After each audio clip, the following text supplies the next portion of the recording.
Commentator and journalist Chris Murphy knows what it's like to decide to make the unthinkable decision. At the heart of it was a crippling gambling addiction, after first placing a bet at the age of 17, as well as a battle with depression. For years, the gambling and the depression consumed him, and it eventually culminated in Chris deciding to take his own life. Thankfully, that unsuccessful attempt sparked things into action and led to his road to recovery. But recovery is tough, really tough, and if there's one key message Chris wants to get out there, you don't just magically get better. There are relapses. Those battles still linger. But considering where Chris is now, he has made some inspiring progress. These days, Chris is also the gambling and education facilitator at Sporting Chance, the charity that was set up by former Arsenal captain Tony Adams, who himself battled with addiction. It provides services to professional sports people who are in need of mental health support, whether that is addiction related or anything else, and it's proved to be a vital lifeline for so many. This episode is a really powerful listen as Chris goes into depth about what happened to him. But there is so much to take away by listening to his story. Chris, a big thank you for coming onto the podcast today and sharing your own particular story regarding mental health for our Mental Health Awareness Week podcast specials. I've got plenty to talk about, of course, throughout the course of this episode, including Sporting Chance, who you work for. But shall we begin then with your own personal story, because I always think it helps people understand, basically, doesn't it, about what individuals have gone through and how much they understand the topic at hand, isn't it? So do you want to just take us through a bit of your story to start with? Because it centers around a gambling addiction, but there's other things that come into play as well. But essentially, it all start with a winning bet when you were aged, I think, 17. Yeah, it did. I thought it was where it started, and that's where it started in terms of physically gambling. But I will add a little bit of a caveat to that to say that actually, through some of the therapy and the work that I've done in recovery, I've looked earlier in life than that. And for example, I used to be obsessed with the National Lottery as a child. So I used to sort of write down the numbers that I thought would come out and be watching the balls come out of the machine and be getting that buzz then when I was I think I was about 8 years old when the lottery started. So it was probably in me. Another example would be that I've got a brother not much older than me, and when we went to like the seaside or something, and my mum would give us both like £1 in 10p's or 2p's or whatever, and my brother would spend his on sweets and mine would be straight in the machines in the arcades and things. So I think that it was always kind of in me, and there were other things that I used to sort of do to excess as a child, whether it was food or playing computer games. But the actual gambling began when I was 17. Put a small accumulator bet on, and it won at odds of 175 to 1. That was my very first bet. The figures then, it was hundreds of pounds rather than thousands, but for a 17-year-old lad, then hundreds of pounds was a lot of money. As a college student, I had a part-time job in a takeaway. I'd never held or seen that amount of money before. So yeah, that's where it started. What do you put that? I don't want to call it an obsession, but that urge maybe to spend those pennies and things like you were talking about and put them in the machine.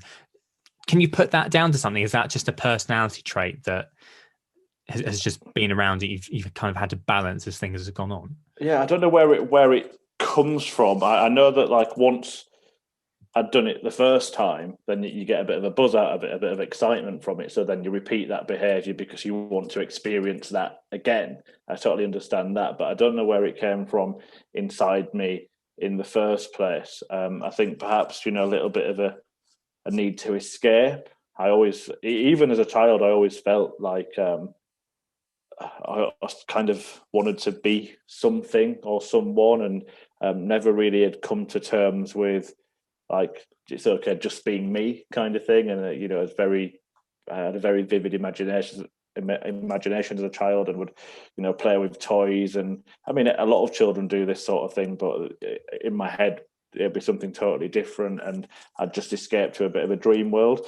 And I think that when it came round to like the stuff I talked about with the lottery, the idea of winning a dream life, And then later on, when I actually started gambling, I think that was probably at the heart of it, this opportunity to win the ultimate escape.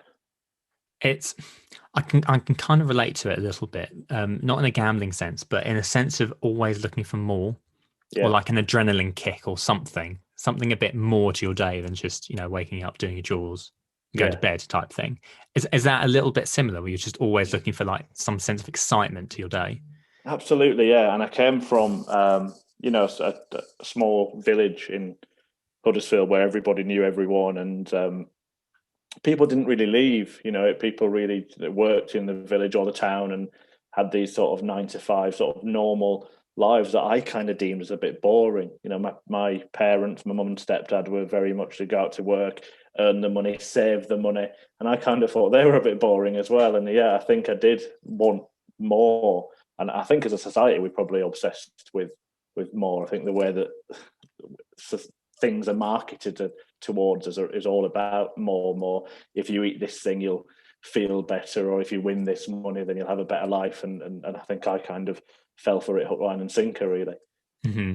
How did that then develop? Because it's essentially, I mean, we're trying to condense, I suppose, 6 years worth of time Mm-hmm. um, into you kind of spiraling a little bit out of control. Was it something that gradually built up, or was it just kind of take over your life a bit? For me, it was pretty instant. For many people, it's kind of a slow, subtle thing, but for me, it was pretty quick. I was 17, so second year of college, and I didn't even get to the point of sitting my A levels because in this short window of time, I just got obsessed with gambling and drinking. Basically, going to pubs, drinking, playing on fruit machines, or going to the bookies, and betting on sports, betting on the roulette machines. When I turned 18, then casinos. But yeah, I got thrown out of college because I just weren't attending lessons because I was doing that instead. And yeah, I mean, it's probably easy for me to kind of sum it up that period of time, because in that 6 year period, I probably gambled every day. Um, and if that was, looking down the back of the sofa to find 20 pence, because that's all I had and needed a rush. So I'd get like some sort of horse racing accumulator on just so I had the blood pumping around my body again, and that'd be that. Or if I'd been doing quite well, it might be going down the casino with a few £1,000s in my back pocket, all in secret. No one really knew how much I was winning or losing. But yeah, it got hold of me really, really quickly, and it kind of became my life for the next 6 years. Did that kind of follows on to my next one? Did people know? Did your family spot that something was up, but maybe not realize the extent? My mum knew pretty quickly. After that very first bet, um, I actually phoned my nan to get her to work out how much I'd won, because she used to work in a betting shop, and she gave me a real like stark warning. I remember it now on the phone. And she gave me a real stark warning saying, "I've seen this 1,000 times. Don't go down this road. Just enjoy the money and don't gamble again." Basically, and so my mum, having been brought up by a parent who worked in a betting shop, was kind of aware of the problems that could exist. And she, after I think a bad spell, she took me to Gamblers Anonymous when I was 18. So very early in that journey, and I went to kind of please her, but I didn't really pay any attention in the meetings or do anything. And then when she stopped taking me, I stopped going and actually went to the bookies in that time instead. So she thought I was going to Gamblers Anonymous meetings, but I was going to the bookies instead and coming home pretending that's where I've been. So she knew. And then in terms of, I moved out of home pretty quickly because it facilitated the lifestyle that I wanted to live. I didn't have to be bound by my parents' rules then. And in that next sort of 5 years, my friends all knew that I gambled a lot and maybe had a bit of a problem, but I don't think any of them really realised it had become actually an addiction and a dependency. When does the turning point come in, as in when you realize this is doing serious damage to you, uh, or when it comes to a point where you think you want to try and take your own life? I think it stops working. I think that I said at the very beginning that gambling for me offered an escape in the same way that alcohol does for many people, or drugs. And gambling offered an escape for me, always offered me the hope. What started to happen, and I think this is where there is a difference really between this kind of addiction and something that is more substance based, is that it was actually offering me escape from the problems that it had created. So I was getting into all sorts of debt, spirals of depression and anxiety, and low self-esteem, low self-worth, losing jobs, losing relationships, losing friendships, all these things, all caused by gambling.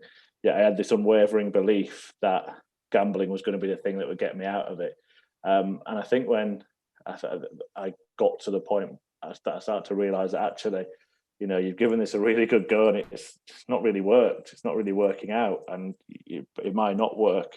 I decided to kind of take the ultimate gamble, and I had again at the moment at that time I was only thinking financially, as if paying everyone back what I owed them would make up for all the lies and all the hurt and all that. I worked out how much I owed people and saw how much money I had available, and I said to myself, I'm going to win everything back and start again, clean slate, or I'm going to end my own life. In 2010, I went about doing that. And actually, it was one of the weirdest gambling days I'd ever had, because usually I'd sort of be up and down for a bit. I think I literally was in the buckets for about 20 minutes. I just lost every single bet that was there, and then went home and started to make plans to take my own life. What a choice to for your own brain to be making for yourself. It's mad, isn't it? I don't know if you saw the Roman Kemp documentary for Comic Relief.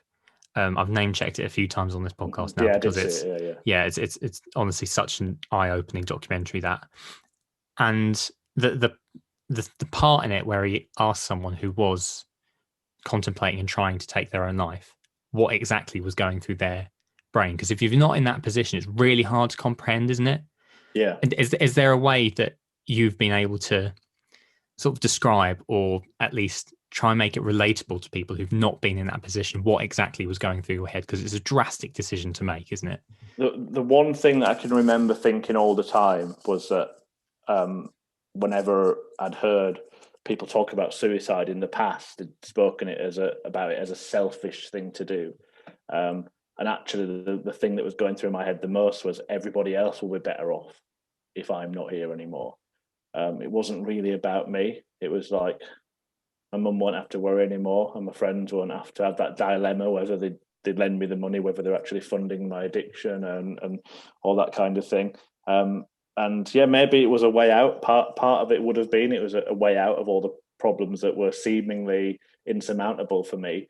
But the overriding thought was that actually not I will be better off, but the world will be better off without me in it. What happens next then? As in, you try and take your own life, but what's the turning point, sort of thing? I go up to my friend's room. I was living in a shared house, four of us. Ironically, they were all at the races that day. I'd not gone because I was trying to sort out my gambling problem in their eyes, because it got to a stage where it had become apparent by then that I had a problem. And again, I'd been doing something similar with them that I'd been doing with my mum all those years before, which was sort of saying I'm going to get help and not. Went up to his room because I knew he took sleeping tablets. So I thought I could find his sleeping tablets, take an overdose of them, and that'd be the way that I would go. On the side, I saw loads of pound coins. He'd dropped the fruit machine the night before or something and left these pound coins there. I think there was 50 quid. So it gave me one little last light bulb of hope, I suppose, as if that they've been put there by some divine being for me to go and win all this money back with 50 quid, and I went to the bookies and they're putting pound coins into the roulette machine, and lost that pretty quickly as well. So stole that money from him, lost that, went back there, opened the drawer, found some tablets, went down to my room. I actually wrote a suicide note, and I wrote a poem as well, describing how I felt, and left them. I put them inside my bedside drawer, because I thought that if anyone was worried, I didn't want them to find it immediately, because I wanted it was a serious thing. I didn't want, it wasn't, people say cry for help and all that. For me, it was a genuine attempt. And I left home and walked up onto the moors near where we live, sat on a bench, took with me, I think, a bottle of beer and something to eat, bizarrely, like some kind of last rites thing, and took that and swallowed the tablets, and then waited for them to have any effect. Fortunately, they didn't have any effect, and it turned out that I'd taken the wrong tablets. I'd attempted to overdose on his hay fever tablets, believe it or not.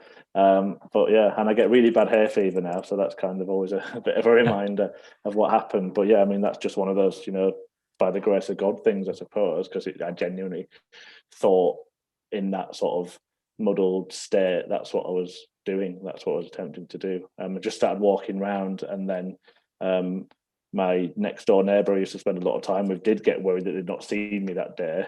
They had a key to our house. They found the suicide note, contacted my parents, and my parents started driving around and eventually found me just sort of walking around like a zombie, really, and took me home, made me throw up, phoned the NHS and all that sort of thing, and had a big sort of heart-to-heart with my mum. And I can just remember her. It was the first time I'd really been honest with anyone about the extent of the problem. And I can just remember that she kept saying, "Is there anything else?" And she must have asked that question like 50 times. And there was always something else. And she had to sort of get it all out of me. So yeah, and then the next day I went to a meeting. And even though I've not been abstinent from gambling ever since, I've been going to meetings or pursuing some form of recovery ever since. Was that, I suppose, hitting rock bottom, essentially, and it forcing you to be open and honest with your family and your mum? Does that essentially mark the turning point where you realise I've got to do something seriously now? I find that a difficult question, because many people who share their story of addiction and recovery to whatever it might have been will have that definitive rock bottom, and then they never did it again. They went through recovery and they never did it again. Where mine's been a story of quite regular relapse. At the moment, I'm 2.5 years abstinent from both gambling and alcohol, and that's the longest period that I've ever done. And I do feel that I'm finally on the right path. So what I would say is, yes, that was a rock bottom. I'm not sure you can get sort of lower than attempting to take your own life mentally. But I suppose I've kind of almost been there again, or maybe my rock bottom had a bit of a trapdoor or something like that, because later on I've been suicidal again, but not actually acted on it. A couple of times I've sort of had to really, really sort of white knuckle through that feeling, and another time I've actually, because I've known what to do, I've contacted like a mental health crisis team and got support for it that way. But I've had like really low moments since then after relapses, because I suppose before, when I was gambling every day, it just kind of became automatic, and I'd not really got anything in life and didn't really have anything to lose, or didn't feel like I did, because I'm talking sort of material things then. And but as I abstained, I think the first time that after that episode that we just spoke about, I think I abstained for 18 months, straight off the bat. And that was a combination of going to meetings, the pain that I was in, not wanting to go back there, and quite practical things like not really having much access to my own money and stuff like that. And the times that I've relapsed have almost been harder to take than back then, because in the periods of abstinence, I would build my life up, I'd build my finances up, I'd have healthier relationships, and I'd just feel like I'd pull the rug from under my own feet, and that was almost harder to come back from than the 6 years of gambling every day.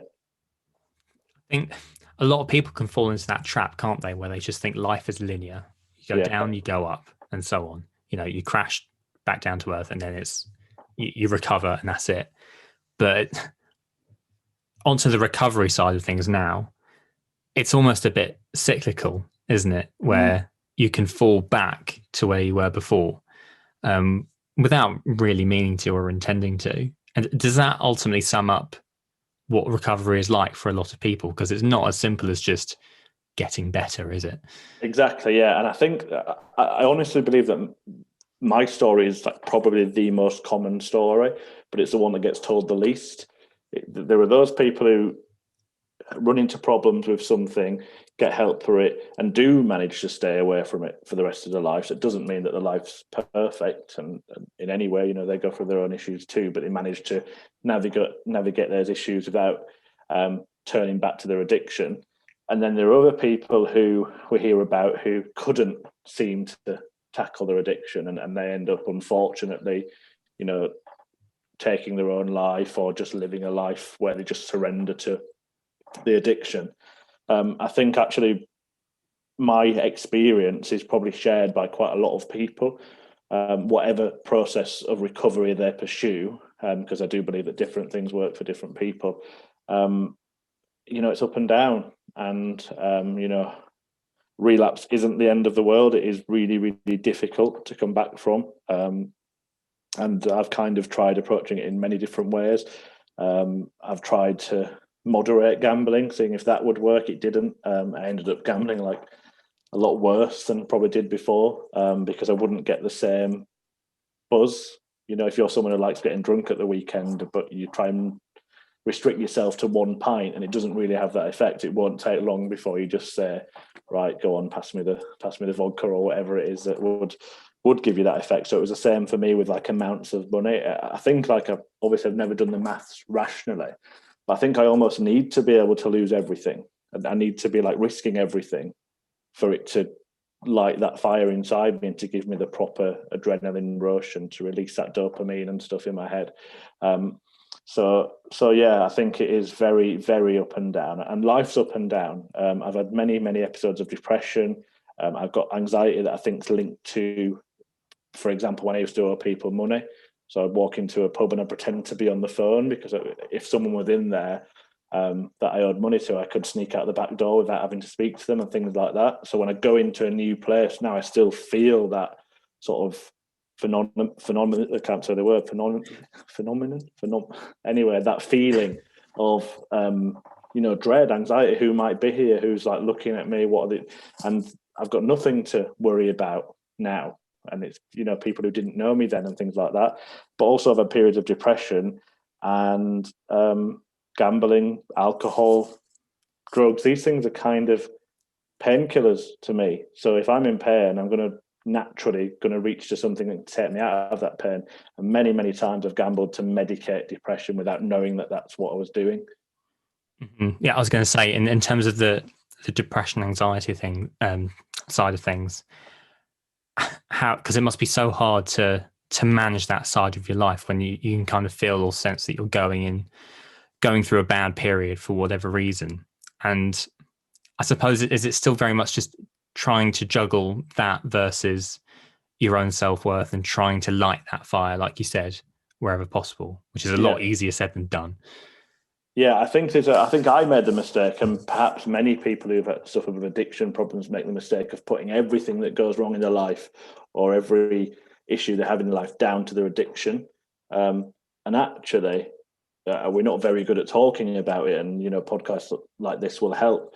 But we've all got mental health, just like we've all got physical health, and other people have anxiety and depression that haven't had an addiction problem, and so it's what is difficult for me is to kind of separate the two and to actually think like we've all got a kind of innate desire to make sense of everything. So like, oh yeah, that's why I'm like that, because I went through this addiction thing. But actually, sometimes it's possibly just chemical. Sometimes it's just biological. Sometimes it's not anxiety, it's just fear, like naturally it's just nervousness. Or sometimes, it's just like, I recently had a bout of depression. It was the first time that I've not attempted to self-medicate it through alcohol or gambling. And I don't know where it came from. I've got no idea, but perhaps there wasn't a cause, and that's the thing. I think that's the thing. So I think, I've kind of gone both ways, really. I think I spent all that time, for that 6 years we spoke about before, been in denial about being in addiction. And then the sort of following 7 or 8 years where I was seeking recovery but relapsing quite often, I was probably allowing my addiction to define me so much that it was almost inevitable that I would turn back to that whenever I suffered any problems.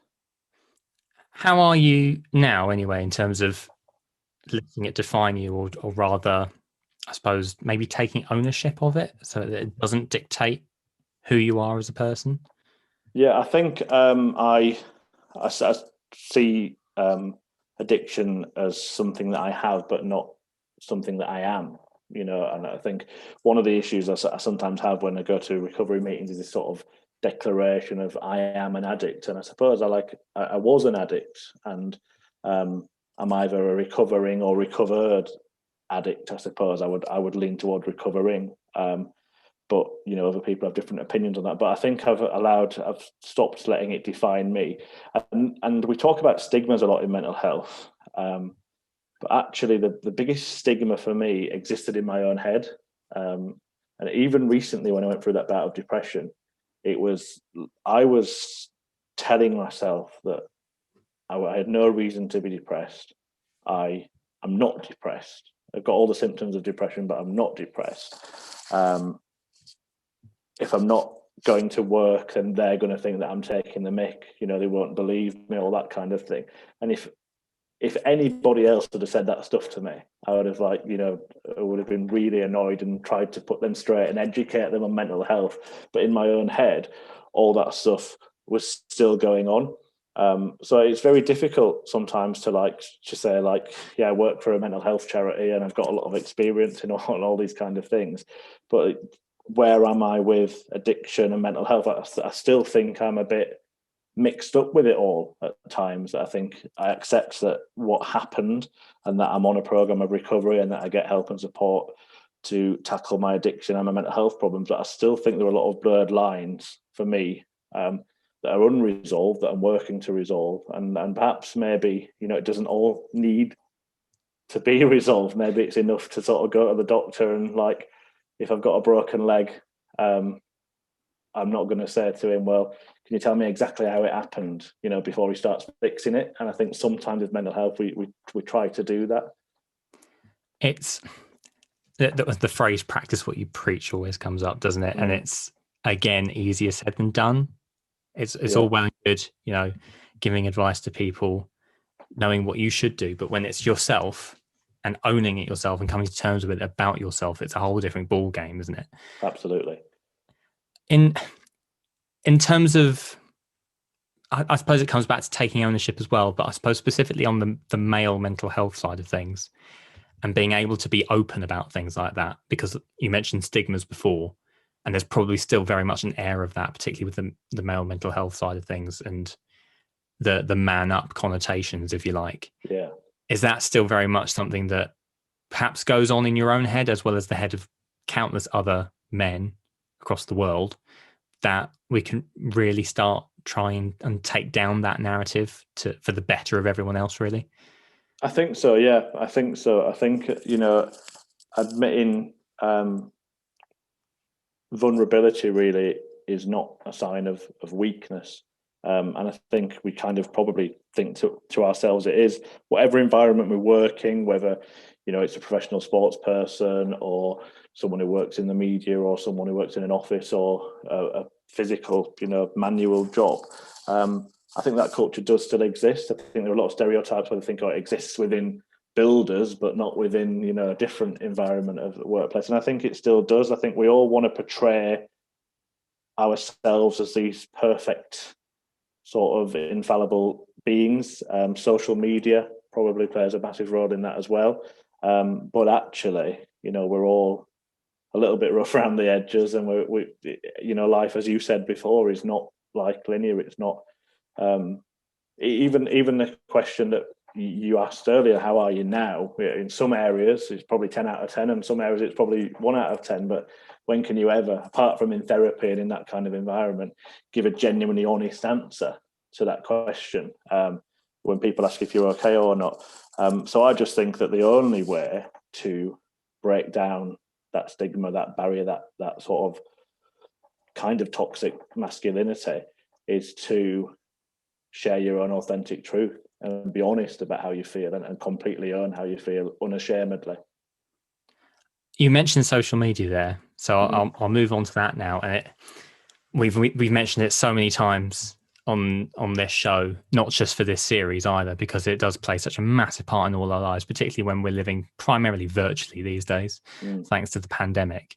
And one line that Ryan Conway of The Athletic came out with when he appeared on this show for, again, the mental health awareness series, was that social media had effectively replaced self-esteem. A big line, and it's you can argue for and against that, but is that something where we're still kind of getting to grips with what social media has essentially become in society? Because you see so much positivity, which is great on social media, but then that inner monologue in your head can sometimes compare yourself to all of that positivity and perhaps weigh up how you see yourself, which might not be in the most positive of light, and suddenly you're thinking those negative thoughts about how you're quote unquote failing in comparison with other people you see doing well, whether that's something you contend with on social media at all. Yeah, I think it is, and I think it probably always has been without me knowing it.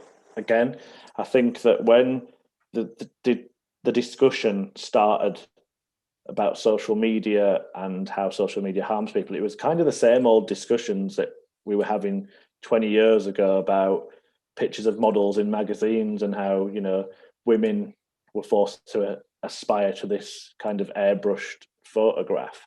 And it's kind of surface level stuff. And yeah, I'm not taking away at all from that issue. It's a very important issue. But actually, when you talk about it replacing self-esteem, you're talking about professionally, you're talking about all other things, just your own sort of outlook on life. How confident are you doing this weird thing that we do on Twitter, for example, where you just put an opinion on there, like to everyone, and it's like it's thinking about it in that way is so bizarre. Yeah. But how confident are you in that opinion? Are you able to take it if someone else then disagrees with that and turns into some form of argument? How do you handle yourself? What are the ramifications possibly of that? Who else is looking that isn't commenting? And all these things can sort of go on through your head. Certainly when I was at university, because I went after everything that happened, I went to university as a mature student and, you know, did a lot of good things, got a degree in sports journalism and went down a career path that I wanted to go down. But when I was there, part of that as a sort of trainee journalist was trying to get noticed and doing all that kind of stuff. And where I would again, I would admit my closed-mindedness. So when I was hearing about on social media, or girls like getting depressed if they're not getting enough likes on their images that they post of the body, for example, I would kind of think then that was ridiculous. But then a few years later, here I was, if I weren't getting retweets of my articles, feeling depressed and anxious about it and deleting that article or whatever it might be. So I think, actually, when I could think of it, that was my self-esteem. And I think it reminds me a lot of my addiction journey with gambling. It's like I needed something outside of me to almost complete me, to almost fill this hole, to give me some sort of validation, to give me some sense of belonging. And I think that's a big issue that we tend not to address as a society. There's a lot of stuff happening now, rightly or wrongly. I think a lot of it rightly, with the Gambling Act and a lot of campaigning around how things might change there. But these things have been done before, you know, with sugar, for example, with the stuff that's been done with images now where they can't be airbrushed and things like that. We never actually sort of tackle why is it that people are so sort of unhappy or insecure in themselves that they have to seek something external for validation, approval, love. I think that's kind of missing from the conversation, but it's the thing that all of them have in common. Yeah, absolutely. And likewise can relate to some aspects of that too, particularly when I was a trainee journalist as well, trying to, you know, get seen, get noticed, get a job. And I mean, I have admitted several times I'm off Facebook now because I don't like it anymore. Yeah, I am too, actually. Yeah. Facebook. I think that there's an opportunity to, on Instagram and Twitter, there is an opportunity. It doesn't kind of work as it should, but just to follow like positive things. The problem with that is you can't control what people post, and like you see other things of people that you don't follow and things like that. But certainly on Facebook, not just as well from the validation from your post, but did you do that thing where you would just sort of find yourself scrolling aimlessly and looking at other people's, you know, what they had for breakfast or whatever it was, and that was serving some kind of mental escape in your own life? Exactly. And then 20 minutes, half an hour has passed, and you think, "What? How have I used that half hour wisely?" Just Yeah, just exactly. scrolling through essential nonsense. And for me, it was the community groups that I was part of, particularly in local journalism, that just became far too much, because primarily the negativity in there, but also because you had to be interactive in there, Yeah, and people didn't like that.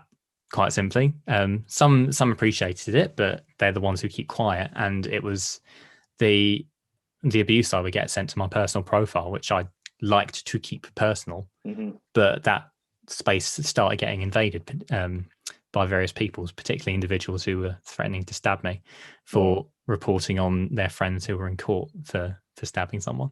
So that's part of the reason why I just went, you know what, don't need that in my life anymore. But it does, it differs from person to person, doesn't it? Where you work out over time what you do need, what you don't need for your own happiness at the end of the day. And that does adjust as the time and the years go on anyway. Definitely. You mentioned the Gambling Act there, and it's something that we've spoken to Patrick Foster about in the past as well, because he's also his backstory revolves around a gambling addiction as well. And in terms of the advertising, the product that I suppose is put in front of people, how do we see the state of it at the moment? Because I know you were also on, was it the NHS Northern Gambling Service as well? Yes. As to how much that plays a part in affecting people who are in a dark place. Yeah, again, I'm kind of conflicted on this. I think that there are some people, and first of all, I will say it's not me. I'm not saying they're wrong or I'm right or wrong. What the person who's suffered feels about their suffering is the most important thing. What other people feel about it is kind of irrelevant. But there are some people who put their addiction completely down to the industry, completely down to advertising, completely down to industry tactics such as VIP schemes and things like that. My journey, I think, was slightly different. I think because mine was kind of a social thing. It started where I kind of just did it because my mates were doing it, and then as it developed, I never had like a VIP scheme or anything like that, because for most of the time that I've gambled online, I knew I had a problem, so it'd be like a relapse, and I'd lose the money, and I'd immediately ban myself from that website. So the big problem for me was just the massive amount of them.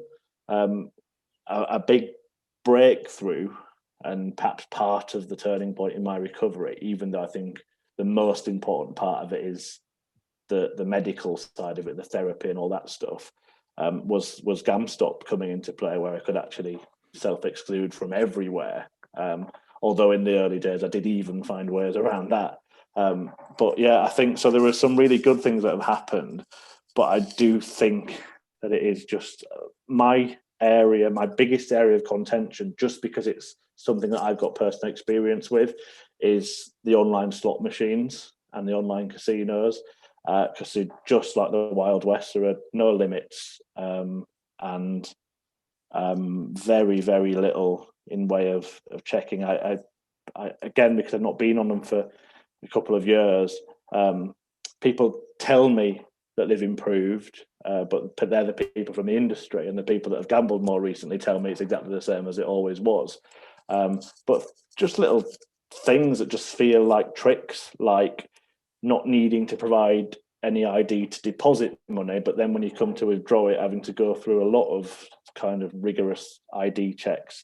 But the online casinos, for me, that the amount of damage that you can do on a roulette wheel or on a slot machine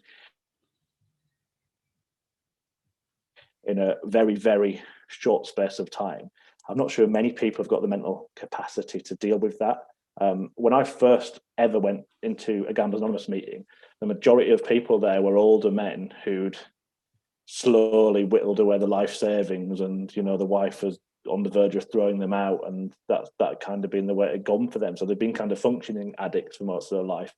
Nowadays, the majority of people that seek treatment for gambling addiction are people in the late teens, early 20s, that have had traumatic experiences with losing large amounts of money very, very quickly. And I just think the ability to do that, it shouldn't be possible. It shouldn't be, shouldn't exist in what's supposed to be a regulated thing.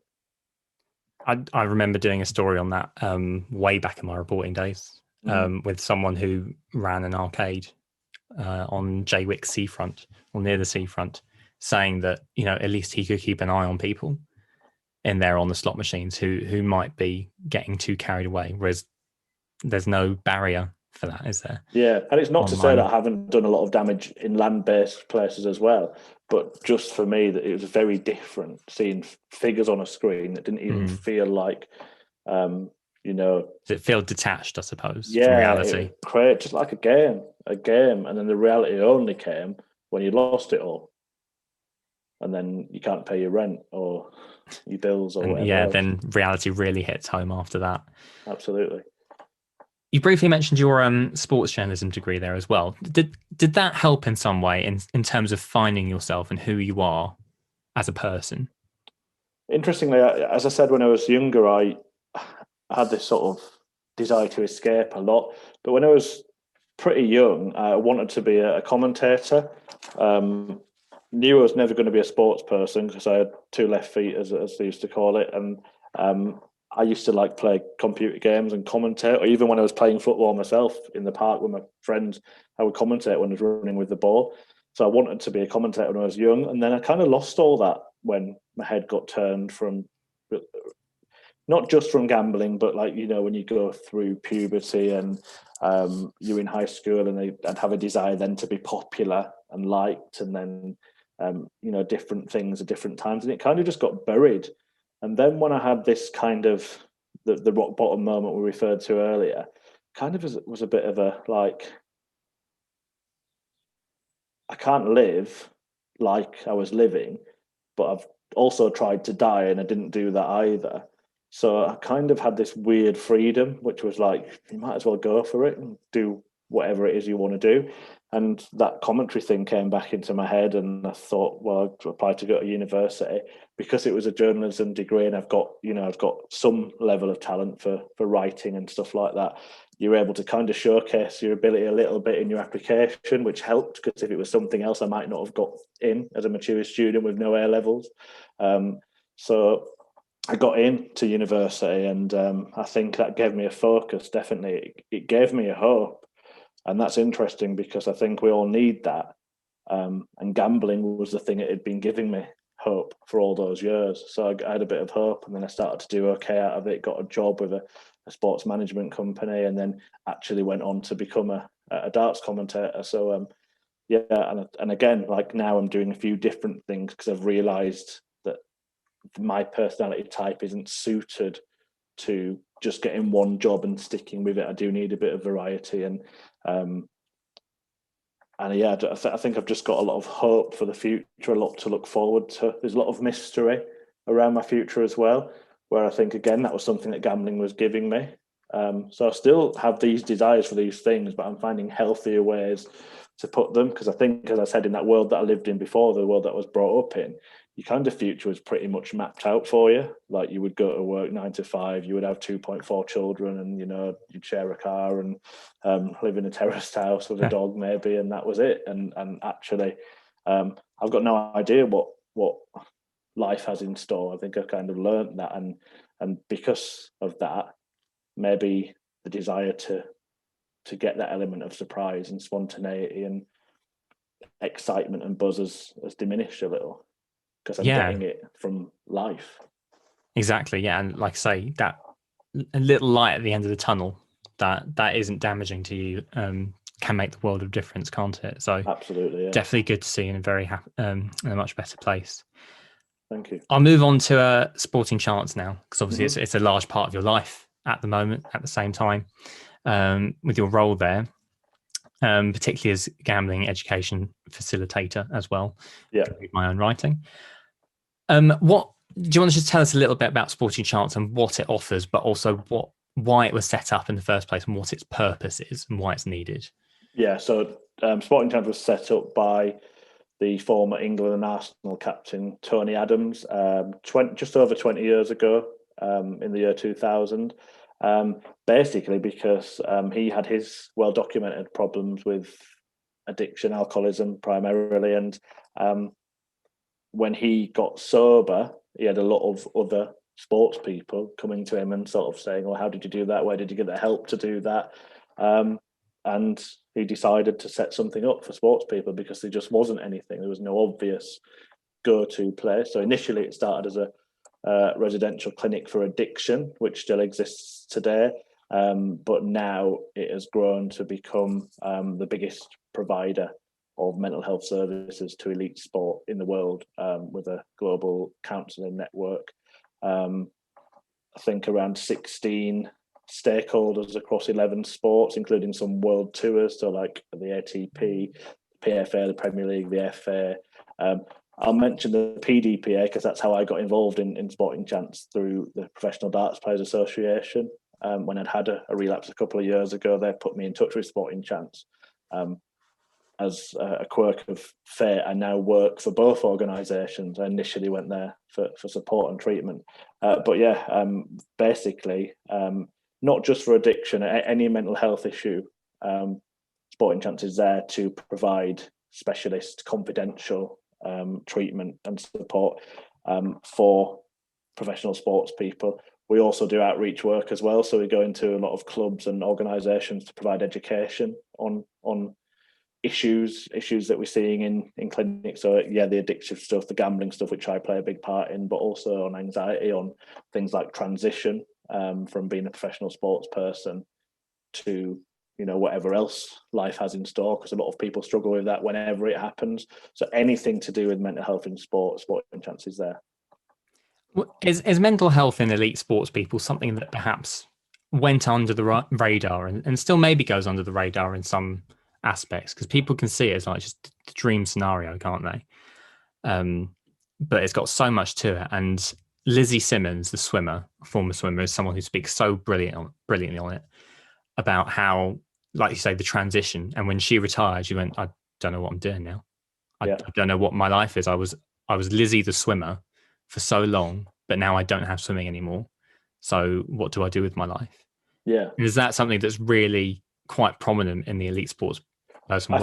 I think so. And when you consider, for example, in football, for the majority of people, that happens when they're in the teens because they don't go on to make it. So they've been the footballer since they were 6, 7, 8 years old, and they've got they're on the books as Man United or someone like that, and everything seems to happen, and the majority of them don't make it. So that happens to people in the teens. You think about the ones who've had the career.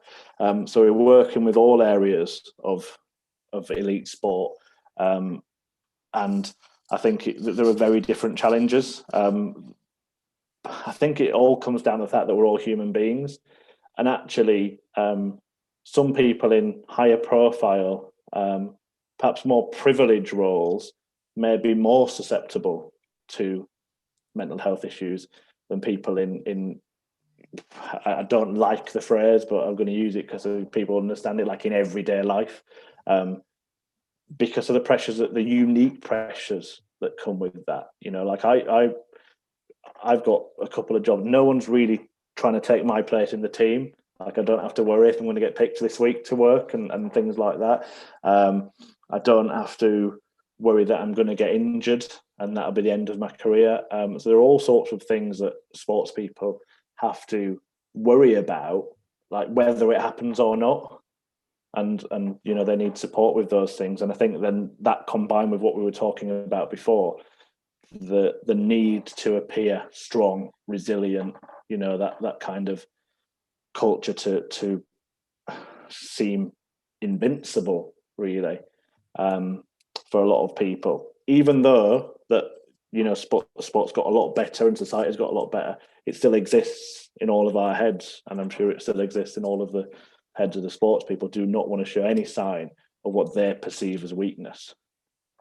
Absolutely. Is that part of the key as well, is normalizing conversations like this for people across society, like you say, including sports people, that it's okay to show that vulnerability if that's what you happen to be going through at that particular time? Absolutely. And again, I think it comes back down to that, like, how do you define yourself as a human being? And where I'm not Chris, the gambling addict, nobody is John the footballer, because they're also a husband and a father and a friend and a son and, a dog walker and, a comedian or whatever it is that they have in their life. And I think that desire to live up to the label that you've either put on yourself or had put on you, it is a big problem. But I would say that with Sporting Chance, the service is completely confidential. So even if you can't bring yourself to speak to your friends or your family or speak publicly about those issues, you can speak to a therapist in confidence and just kind of break down some of those barriers in your own head, within that kind of confidential professional environment. This is partly Sporting Chance related, but partly society related as well. Yeah. How do you think the pandemic has impacted things? Because I think we see, a rise in mental health call outs for police and things like that. And I think we're all pretty much sure that it's had quite a horrible effect on a lot of people, what with isolation and things like that. But I wonder if it's had that impact on sports people at the same time, when calendars have been shifted around. Mm-hmm. Racing, for example, hasn't been able to happen. Competitions that you were banking on, then you get injured and then get delayed, and you're not able to get yourself in the same sort of position. So yeah, I always consider how much the pandemic has had an impact on people's mental health, but I always feel like once we're out of the COVID pandemic, there's probably something we're going to have to pick up afterwards, mental health wise, that we're really going to have to look at and take care of, isn't there? Yeah, I'll try and answer on both levels. Interestingly, at Sporting Chance, during the first few weeks of the first lockdown, the phone lines went quiet. That fewer people are reaching out for help, and it's for anyone to make their own assessment of why that might be. I suppose we'll never know, but one idea is that actually these people that have been, living a certain way, a disciplined way of life for a long time, actually had a bit of time with their families and a bit of freedom and a bit of, there were benefits. There were some benefits to that happening for some people, because it forced people who were, I'm not just talking about sport, but people who were maybe working a little bit too much, not spending time with their families, it forced them into an environment, forced them to stop and maybe reflect and slow down. With Sporting Chance, then what happened over a period of time is that the phone line started picking up again, and it was almost like if you could encapsulate the whole of Sporting Chance's inbound phone calls to the helpline as like one person. It was like, didn't phone for the first few weeks, then after a few weeks started to phone saying they're having some emotional problems, and then after that started to phone saying, actually, I've got a problem with drugs or alcohol or gambling. I think there was 1 week where nearly every phone call was about gambling addiction. And you can almost imagine this idea of a sports person who's got this free time, then all of a sudden starts feeling unsettled because, right, they're ready to go back now. And then starts putting it somewhere, just like I shared in my story, and maybe develop a gambling addiction. And then, so I think it really did affect sport at first. And now you've got the reverse of it, where, as you said, they're kind of catching everything up and like working probably harder than ever without a rest, but also in a really demanding environment where, I mean, I go to darts events as a commentator. You've got to get tested and then quarantine in your room for 24 hours before you can enter the arena and things like that, and all the social distancing measures and everything that were in place in order for the event to go ahead. That in itself is challenging, demanding, sad to look around and think that you kind of got to live in that way. So I think there are loads of pressures that the pandemic has put on professional sports people. I don't think it's massively changed the amount of people that we've helped year on year. I think it's probably slightly down on the previous year. I think I'm right in saying that. But it's quite similar to the amount of people who helped in the last couple of years at in the last few years at Sporting Chance over a 12-month period. I think in society, I think that, again, like different people have been through different phases with this. I was kind of fine for most of 2020. But I think I really struggled this year. I think I've kind of got some kind of fatigue. I think I did. It was terrific, everything that was going on and all the problems and the fact that people are losing their livelihoods and their lives to this, disease. Personally, I wasn't too affected. Like, nobody I knew was really affected by it, and it didn't stop me from working. It changed the way that I worked, but it didn't stop me from working. And I had a lot of free time, managed to move house, and a lot of exciting things happened in that period as well for me. But I think I'm one of those people who've kind of had this lockdown fatigue, this pandemic fatigue, and maybe that was a factor in the depression that I suffered as well. Yeah, and I'll be honest and say that I found the first 3 months of this year really, really hard. Mm. And I'm also someone who's very affected by the weather. Yeah. Which is why I didn't. The first lockdown I found okay to deal with, because you were able to get out and about, and the weather was, broadly speaking, quite good.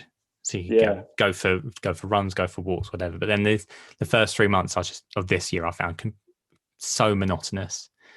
Just the same thing, and spending 11, 12 hours a day in this room, as lovely as it is, working, and then having nothing to do in the evenings but just sit there and then watch TV, maybe, then and wait for the next day to come around. You've completed Netflix already in the first lockdown. So exactly, and there's only so many Marvel films I can watch. Yeah. So I think now that stuff is opening up, and even just getting to go out to a park again, compared to the first 3 months of this year anyway, I think has helped massively, certainly in my own case. I think it comes down to that, it's kind of become an unintended theme of our discussion. I think it comes back down to that word hope again. I think that maybe we started to just run out of hope a little bit and started to think, maybe it is going to be like this forever. And now that things are starting to open up again, we've got that bit of hope. And I have kind of put that down as that's what I need, but maybe that's what we all need. And I look for it in unhealthy ways, when actually there are very healthy ways to have that.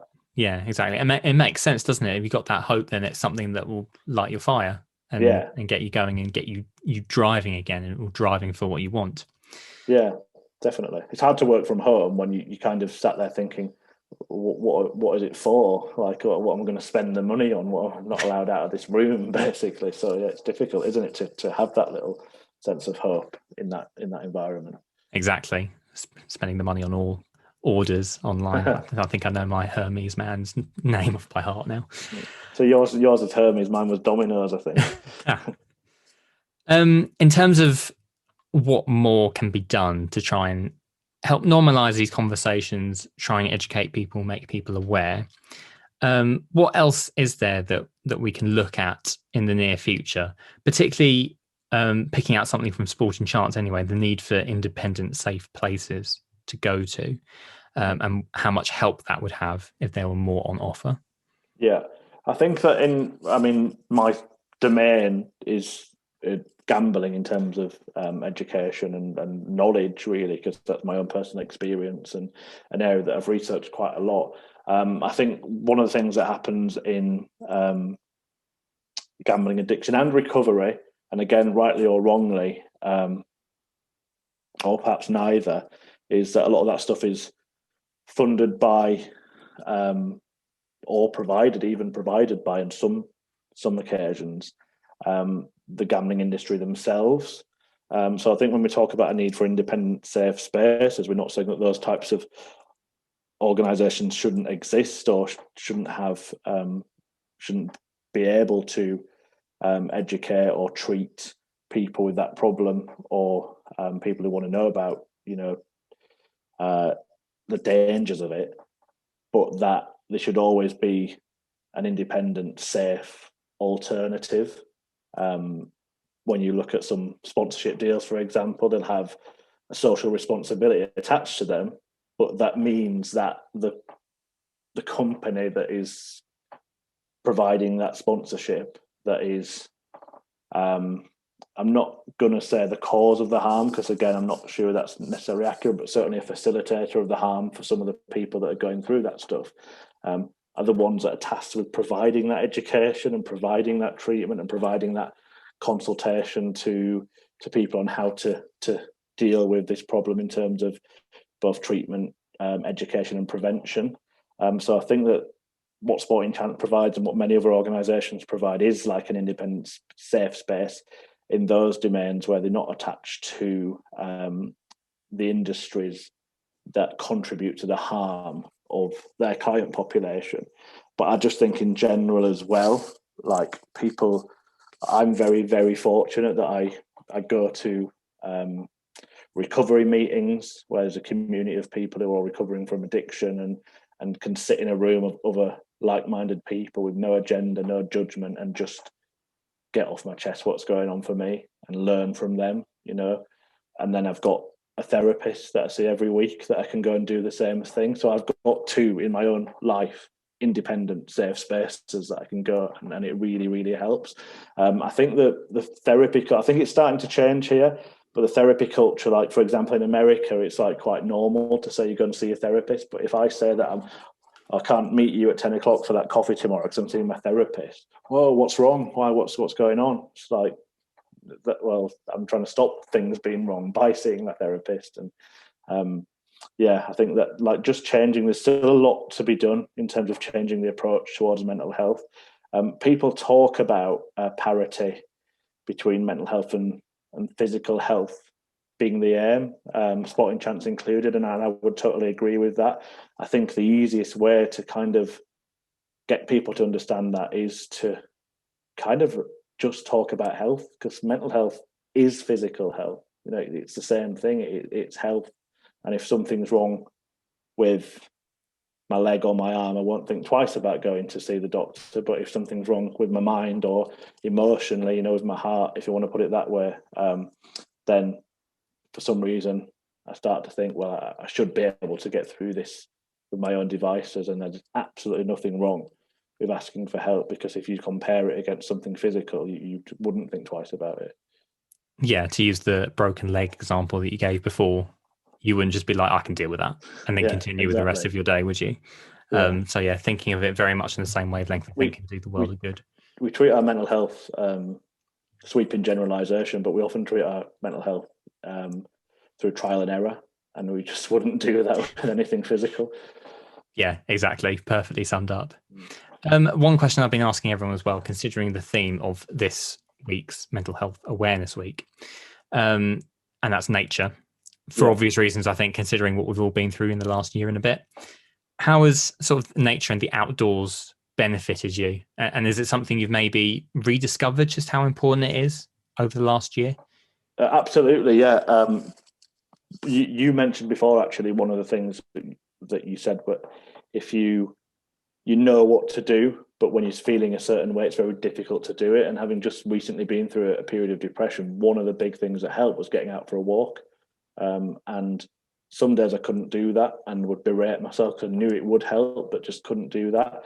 But just getting outside, fresh air, getting moving, something as simple as that really, really has made a difference to my life. Not just now, but last year, when the first lockdown hit, I think this happened to a lot of people when we were sort of told you're allowed to go out for half an hour. Like, I probably didn't always go out for half an hour before that. And then all of a sudden, I felt, well, I better take advantage of this. And at the time, I was living in quite a small studio flat, to put it kindly. Bedsit would be a better description, with my girlfriend. And we were both working from home. Like, she was on the sofa and I was on a table 3 feet away. And it was quite a difficult, working arrangement. But we made it work by basically closing our laptops at 5 o'clock, putting everything away, leaving the flat, going out for the walk and coming home as if we'd been to a place of work, and that was like walking home. So then it really, really helped as well, just being outside, stretching the legs. And I think for me, like I miss things like five-a-side football and stuff like that. That's maybe the social element and the fun element, because I'm not someone who can exercise if it's not fun. I can't just go to a gym by myself or just go running on my own. I have to like sort of almost trick my brain into thinking it's not exercise in order to do it. But walking, I really enjoy. I used to always have to have headphones in and be listening to a podcast or an audiobook, and actually a lot of the time now I'm just sort of looking up really and appreciating what's around me. And I think that's something that probably well, two things really. The pandemic has really sort of made hit home, but also like I used to spend 36 hours in a dark casino sometimes, you know, or I'd be stood at the window of a bookies on a roulette machine watching other people cycle past or walk past with a dog or whatever it might be. And I thought I was the winner and they were the losers. And actually, you know, it was kind of the other way around. Exactly. Yeah. You compare it to things like that, and it does show just how much has changed as well with your own backstory too, and where you are at now. And likewise, again, I can relate with that. Particularly, sort of the running, I think, has particularly helped me at the moment, just for a change of scenery rather than just the middle of nowhere village that I currently live in.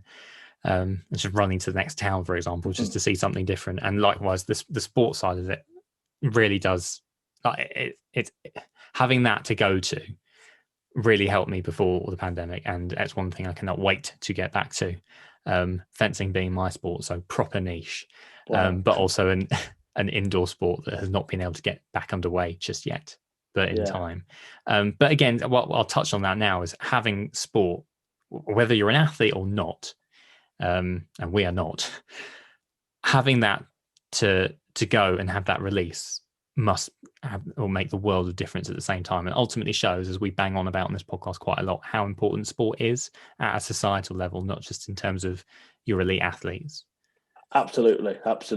I think, you know, one of the things that I've looked forward to is just watching football, for example.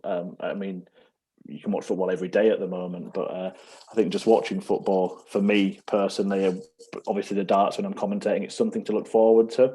I think we were talking about before, that thing about hope and having things to look forward to. An athlete that, whether it's an elite athlete or a pub team footballer, they've got Saturday or Sunday to look forward to every week. You know, there's another match, even if they lost the last one.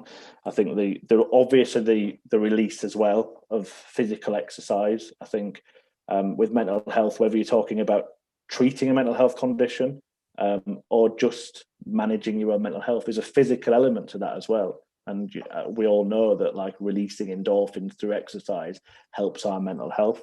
But when this goes out, my feelings about football might be slightly different. I'm a Sheffield Wednesday fan, and they will have played Derby by the time this goes out, and may or may not be in the third tier of English football once again. So perhaps good that you caught me this week, because it might have been a different answer, because I certainly won't be looking forward to League One football if that's how it goes. And of all things, we've managed to get a Sheffield Wednesday fan and Ryan Conway, the Derby County writer for The Athletic, on this particular series. And he said very much the same thing. See what happens.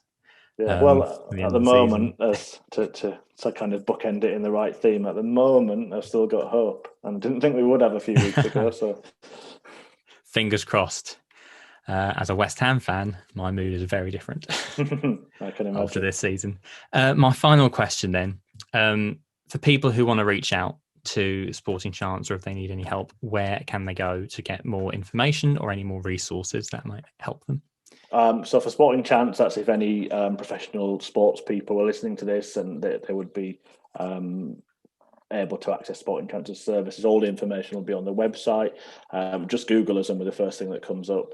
We're also on Instagram. It's the only social media we've got, but that's at Sporting Chance Clinic. And anyone can follow us there. We try to post mental health tips and, stuff on there that might be of benefit to anyone, whether they're able to access our services or not. For anyone else, there are loads of organisations. I'm sure you'll be promoting them throughout the course of the week that can help. I've had therapy and things through different organisations. I go to one of the 12-step anonymous groups as well. So people who are struggling with addiction, they're good. The Northern Gambling Service, which you mentioned earlier, I sit on an experts by experience panel for that. So there are loads and loads of different options actually that are out there now, which is very different to when I started looking for help sort of 10, 11 years ago. But yeah, I also actually think, just to kind of give you a little bit of praise, I actually think just listening to things like this, listening to podcasts, and it's not necessarily always accessing help directly, but just like hearing other people and getting that identification, because that's 99% of a Gamblers Anonymous meeting is listening to other people's stories. So the 1% is sharing what's going on for me. Yeah, wholeheartedly agree, because it's one of the reasons why this podcast exists in the first place is we get so much from hearing about other people's stories, whether they're positive, whether they're negative. And there's always something that you can either take away just in terms of your own enjoyment, or something that you might be able to adapt in your own life as well, just by hearing someone else speak. And like you did say, as I've mentioned in all these episodes, various links and resources are in the show notes of this podcast. If you do need to go and get any support, places like Samaritans, places like Papyrus, all the links and details are in the show notes of all the podcast episodes. Wow, Chris, it's one of the most open conversations I think we've had on this podcast. And going back to what you said, I think there's so much to take away from what you've been through in your own personal backstory, but you speak so brilliantly on it. And I always have just so much credit for people who can open up in that way on something that's obviously a very sensitive, very personal topic, but they know so much good is going to come out of it as well. And so many learnings to come out of it too. So thank you so much for coming onto the podcast and sharing your own story. No problem at all. Yeah, it's been a pleasure to be on the podcast and to be in your company. Oh, thank you. And likewise, the work that Sporting Chance does as well. Likewise, it was set up for a reason, and it's good to see it performing such a vital role in the lives of so many sports people, because we all love sport. Again, that's one of these reasons why this podcast exists. So every now and again, people need to give a little bit of love back to those athletes when they do need it. Thank you so much, Chris. And take care, everyone. There's more podcast episodes to come, obviously, this week, but look after yourselves, stay safe, and you'll hear from us very soon.